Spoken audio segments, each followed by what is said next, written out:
Hey, what's up mga koys? Ngayong araw ngayon napadaan nga ako dito sa ini-improve na beach resort. Dito lang nga sa Barangay Berong, Sitio Talabongan. Madalas ko nga nadadaanan ng lugar na to at napapansin ko nga na napakaganda nga ng lugar. Kaya hinintuan na nga natin at pumunta na rin tayo dito sa Aplaya. Maaga nga ako napadaan dito at alas 8 pa lang nga ng umaga. So saan to yung napakagandang lugar na to, ano?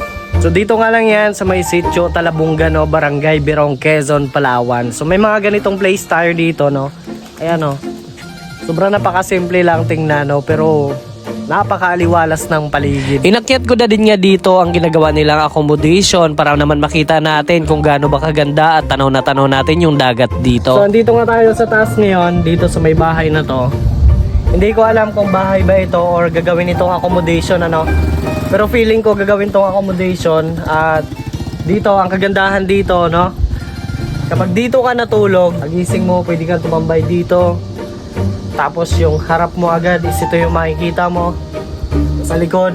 Wow, grabe. Tingnan mo. At ito nga yung view na makikita mo kapag nandito ka sa taas. Ang sarap lang isipin, no, na pag dito ka natulog, pagising mo sa umaga, ganitong view ka agad yung makikita mo. Habang humihigop ka ng isang tasang kape. At syempre, mas lalong tatamis yan kung may kasama ka. Bumaba na din nga ako dito sa Aplaya para mabidyohan nga natin yung accommodation na pagtutuluyan yung magjuwa. Aray ko, wag puro trabaho, mag-unwind din kayo. So yun, dahil nakita natin yung lugar, sobrang napakaganda ng lugar na to. So parang naiinganyo ako na gusto ko rin mag-overnight dito, ano. So hindi ko pa alam kung sino may-ari nito. So sana may makausap tayo dito kung sino may-ari nito pagpunta natin dito sa sunod. Ayan, overnight tayo dito. Sobrang napakaganda. Pagising mo sa umaga, ito yung makikita mo.